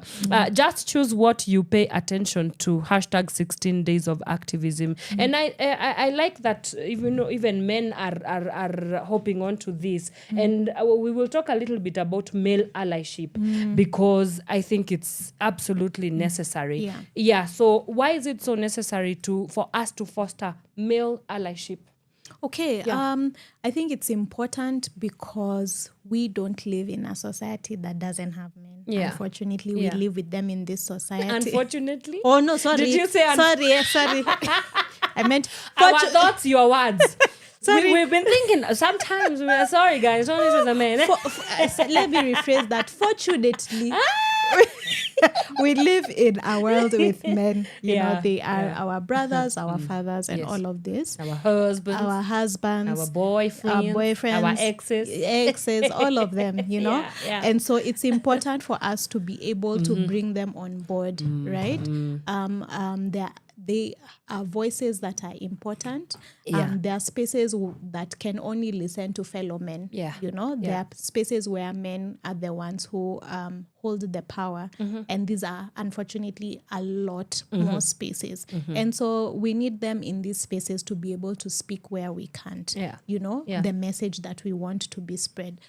We were speaking earlier about the not all men, you know. It's like male allyship looks like these male friendships and male circles, bringing the message there, you know, holding the line there, keeping fellow men accountable. And so we need, you know, that type of allyship from men. And when men come into these spaces, they also must recognize their privilege and their power and seed that, you know, allow women to lead, but be allies alongside, you know, alongside women on this work of eliminating violence. Right. What are some of the statistics that we are looking at? Because I think it's important for people to actually know the magnitude and the intensity that we're dealing with. Yeah. So the statistics to me are so important because they paint a picture of, like you're saying, the magnitude. You know, we're not just making up a crisis here. There is a verifiable crisis we have. So I was looking at statistics recently. And the UN has published statistics that say globally, 1 in 3 women have experienced some form of violence. 1 in 3. That's insane. Literally. So if you're in a group of 3 women, one of you has gone through some form. And remember when we defined it, it was physical, psychological, sexual, economic, all of those forms. When we come now to Kenya, we had a study that was done. We call it the Kenya Demographic Health Survey. The last one was published in 2022. And it's done by the Bureau of Statistics. And it had established that in Kenya, 65% of women say that they have experienced some form of violence. That's insane, you know? And when now we look at online violence, the statistics are even worse. So there's a study that was done by the UNFPA, and they were looking at tertiary institutions, so universities, and talking to university students about online violence, and they surveyed 3 universities. I'm forgetting the third one, but they looked at University of Nairobi, the Kabete Technical College, and there was a third one because they wanted to see public, private, and technical institutions. And they found that at least 85% of the women that they interviewed had witnessed some form of violence online. So that just shows you the scale, and the magnitude of violence. So sometimes we can be dismissive, you can say ni issue ya wamama, but really it's an issue that's affecting the entire society when you look at how entrenched, how pervasive that it is. And I think when we look at it in terms of numbers, then we are able to realize that it's not something, I don't want next year to be here 16. Like, I'd rather be out of a job, I want to, let's go and now start doing selling mashamba joska, Yes. rather than speaking about violence against women, because I want us to get to a point in life where it's a thing we are no longer speaking about, the way we eradicated, I don't know whether we've eradicated, but the way we were so gung-ho, like on eliminating COVID when it happened, realizing that this is a pandemic. Everybody knew. We were there in the sink, washing your hands, singing happy birthday, because we were told when you sing happy birthday to the end, that's how long you should wash your hands. Correct. Coughing into our elbows, stigmatizing people who are not wearing masks. Oh, did I not go through that? We didn't need to now do trainings, train state agencies. Like, we took it seriously, all hands on deck. We took it seriously, and within a year or two, the numbers dropped drastically. Right. Yeah. But we are here year in, year out. Oh, We women don't are take dying. Women are seriously. what? I mean, Yeah. we really need to take the issue as a crisis, because that is really what it is. That's right. Yeah. I wonder whether there is a story that you would tell us about one of the most, I guess, of course, all stories that you deal with on a daily are disturbing, but is there a story in your work that has just left an imprint on you? Yeah. That's there, as you say, quite a number. Yeah. But one that stands out is, particularly because we're talking about digital violence. Yes. We had a case that we ended up going to a body that is called the African Commission on Human and People's Rights. This is a court that sits in the Gambia in Banjul, but hears cases from across the continent. And we tend to go there when we feel like, no, not when we feel like, when we have exhausted, we call it exhausting local remedies, like the courts in the country have failed us, the agencies in the country have failed us. And so we go to the African Commission hoping for a better outcome. And that's exactly what happened. This case was so gross. Our client was recruited online on Facebook for a job. She was told that she was going to get a job in Namibia. So she interviewed and she was successful. And they told her the employer would take care of her costs and take her to the place of work.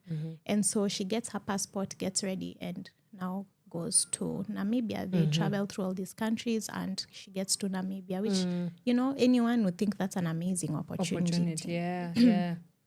And so when she gets to Namibia, they withhold her passport and she's locked in a room for 3 months and basically exposed to all manner of sexual exploitation. So she was beaten, drugged, raped, gang raped, like anything that you can imagine happened to her. And so she eventually ends up, by sheer will, strength, determination, whatever, escaping. And she goes to the local police station. And at the police station, their response was like, you are here as an illegal immigrant. You don't have a work permit. You don't have a visa. So she's detained at the police station. And she says, no, take me to the Kenyan embassy. Deport me. Yeah. And so it also was a pull and push back and forth. Until eventually her story somehow got to media. Okay. And that is when she was released and well-wishers got her back to Kenya. And so we ended up going to the African Commission because both the Namibian and the Kenyan government were extremely slow to respond, dismissive, multiple investigations with nothing coming of them. Correct. And so we go to the African Commission and we are saying, look here, find there are people who did the advert, the fake advert on Facebook. Yeah. There are people who transported her. They got the clients because they were probably profiting off of her sexual exploitation. But ultimately, the buck stops with the government. Your work is, once violence has happened, your work is to investigate. It's to prosecute the perpetrators, to punish them, and to provide a remedy for the victim. You did none of that, both in Namibia and here in Kenya. Right? Yeah. And so we were asking the commission to find that the state does have a human rights obligation to eliminate violence, to protect, to properly identify victims of trafficking, because that's what happened to our client, to investigate all instances, to punish them, and to make laws that make it possible even for transnational cooperation, right? Because we don't know who posted the job ad on Facebook. Is it a Kenyan? Or is it a Namibian? How did this happen, right? We didn't bring this argument to the court, but also it's that, okay, Facebook, what is your role here in identifying people who post these things with an aim to exploit, right? Yes. Have they taken it down? Have they found out who the perpetrators are? Have they forwarded this to local state agencies, police or whoever? Yes. And so ultimately we were successful. The commission found that, yes, the government has a responsibility. They directed them to investigate. They directed them to reform their laws and also to compensate our client. So it was a harrowing experience. And very terrible, for her to have gone through something so horrific. My goodness, and that's just one. Yes, this is one. And that's just the ones that are reported. Yes. So there's so many other untold stories. Yes. Actually, I was reading a report that was launched by another organization called Equality Now, and they had like stories on stories on stories of such things. People being recruited for jobs online, and then it turning out into some form of sexual exploitation. Right. Yeah. Professional baiting, man. Yes. It's not crazy. It's crazy. Yes. It's not. Goodness. And speaking of compensation, I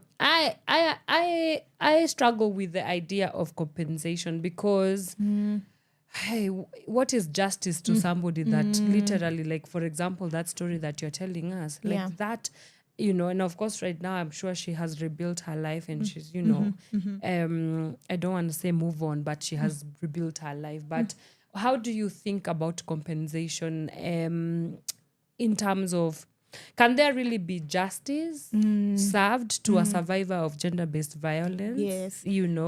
Does money just take away everything that was that was done to them? Does money, does it erase the mental state of a person? Because I can imagine the psychological torture. Yes. Just even rape alone. Yes. We've had people who develop like PTSD for the rest of their lives. So what do you think? How do you think about compensation and justice? Yeah, you raise really, really good points. Yeah. And I think one of the approaches that we have where I work is what we call victim-centered lawyering, where we say all our work and all our processes are centered on the victim. So when you're saying what is justice, we're asking the victim, what do you want? Yes. What does justice look like to you in this situation? Yeah. And people have different responses. Unfortunately, we do live in a capitalist society where everything's value is monetized. Yes. And so that's how compensation is usually the most common form. Correct. However, for me, there's this concept we call transformative remedies. Yeah. It's where we are not just restoring you to the position you were before, but we are looking and aiming at transforming your life. Yeah. Right? Yeah. And so they're I'm of the considered view that courts have the power to really craft remedies as creatively and as innovatively as possible in order to restore the life of the victim that is before them. Yeah. So there are many instances in other courts where we've seen even courts asking for the government to issue a public apology, to the victim for what has happened to them and for their role in failing to respond adequately. Yeah. We have seen even things like asking for monuments to be put up, foundations to be set up in the name, of the victim. Yeah. We've seen... and especially for me, it becomes very difficult in cases of femicide. Like the person is dead, you cannot bring back to life a person that has died. What does that look like for the victim's family? How do you restore this family? And yet their person will never come back. Correct. There are even people who say, jailing the offender is not enough. I don't know who was calling for castration the other day, that castrate all rapists. But that does not restore... Still deal with the systemic. And also does not restore the victim to what they would have been had this not happened to them. Yeah. So I think the main thing and the key thing is to ask the victim, like, what do you want? Like, let them be the ones to define for themselves what justice looks like. Yeah. But then I think also as lawyers and as litigators, we can push the courts to be more innovative and creative in how they craft the remedies that they offer. Right. Yeah. Wow. Okay, I think that's it's a good way to look at it. Yeah, but unfortunately, I do see that we are out of time. Oh, no. I know it has flown by. You have to come back. You have to come back again. Yeah. Please. But as we wrap up our conversation, what would your parting shot be, man? Because there's many things that we've discussed. Yes. Yeah, just wrap it all up. Yes. Yeah. So I think, like we had said earlier, we all have a role to play in ensuring that violence is eliminated, especially online violence. For me, the biggest people I see that have the biggest role is the tech companies themselves. These people that have these online social platforms, social media platforms, the companies that are building AI. I'm calling for a more responsible use of this power because at this point, these companies hold so much power, right, over the market, over our daily lives. Yeah. I'm calling for zero tolerance approaches. I'm calling for algorithms that are gender sensitive. That data sets that are used to build AI must also be gender sensitive, So our algorithms and our AI, the artificial intelligence as it develops, must be responsive to the fact that online spaces are not safe for women. And so for me, my call to people who use the internet, use the report button, use the block button where you can. And when we see perpetrators, call them out. We need to deplatform. We need to move the shame from the victim to the perpetrators. Wow. Yeah. Well said. Achieng, Orero. It's been such a pleasure meeting you and having this conversation. Even though we said in an ideal world, we should be sipping our milkshakes in Sijui where in Diani. Yes. Because, that would be really nice. That but would be unfortunately, excellent. we have to do this. Yeah, thank you so much for the work that you do and also for creating this space for public awareness and to let the public know about the many ways that they can completely plug in a collective efforts to fight against violence against women and girls and just really anyone, every member of society. Where do people find you in the organization? Yes, so our organization is ISLA, ISLA. You can find us on all platforms. The ISLA on on Twitter. We will not rename it. Okay.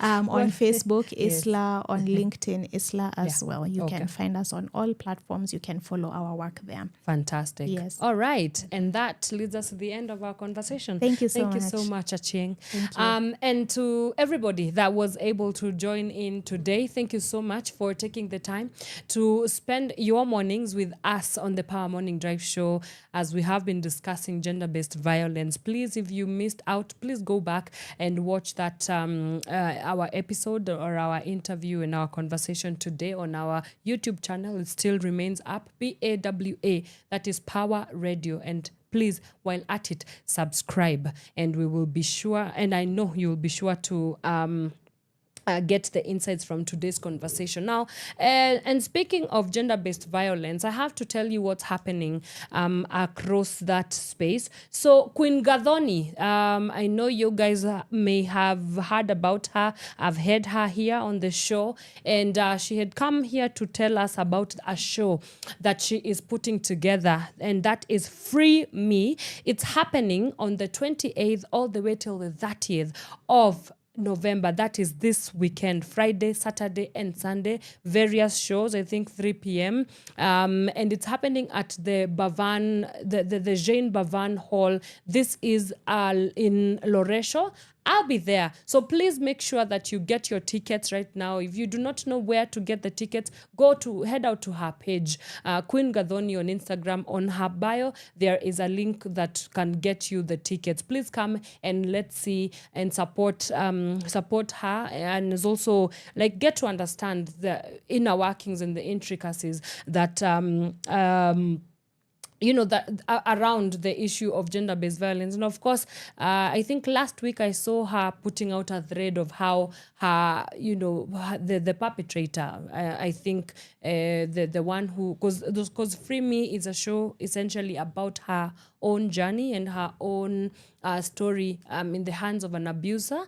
And so her abuser strikes again, and he, kind of wanted to sabotage the show. It's a whole thing, and she continues to say that nothing can stop her from staging this play because we cannot allow perpetrators and the violators to have the final say. So one way to be able to take back power, even on behalf of the girls and women that have gone through such horrendous things, is to come through on the 28th to the 30th at Loresho's Jane Bavan show to watch Free Me. And then Maskan, which is an exhibition about gender-based violence, was staged, I think, in August this year. It's back due to public demand. Of course, shout out to Njeri Migwi from Usikimwe. She's doing an incredible work there. They've come together with Alliance Francaise, UN Women and Creatives Garage to bring back Maskan, the exhibition about gender-based violence. So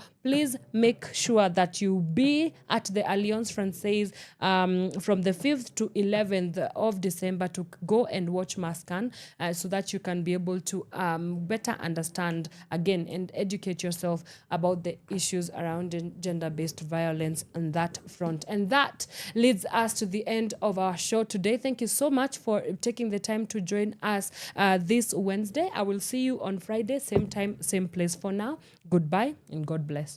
From sunrise to sunset, all day and night. Power Radio. Balance. Yeah, balance. Hey. No. Balance.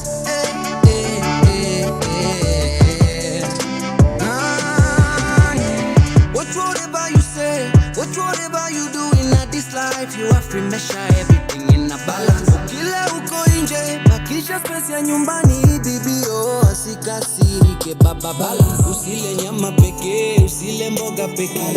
Bajeti kikubali ongeza sembe. Usijinyime brother, usijinyime. Cause you work so hard. So when you sip, take your water, check your drip. You receive what you give so many necessary sin. Too much of anything is poisonous. You set your life become monotonous.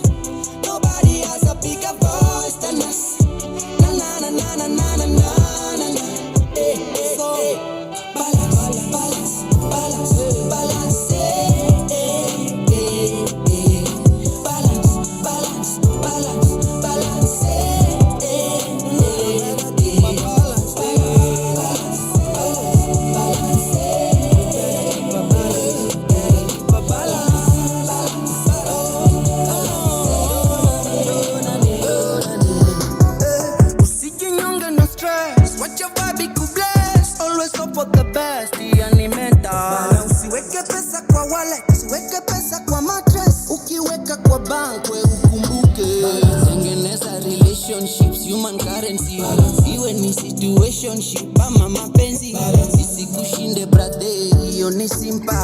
Isikushinde karada sana sana. When you sip, sip, sip, take your water, check your drip, drip, drip. You receive what you give. Give so many necessary sin. Too much of anything is poisonous. Such a life became monotonous. Nobody has a bigger voice than us.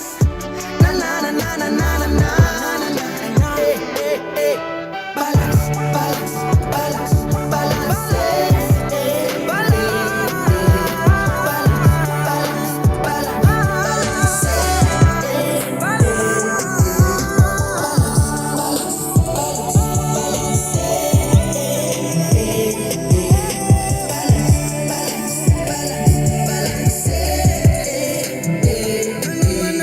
Hey, mama balance, balance, balance. Kijana balance, balance, kaka balance, balance, balance, balance, balance, balance, balance.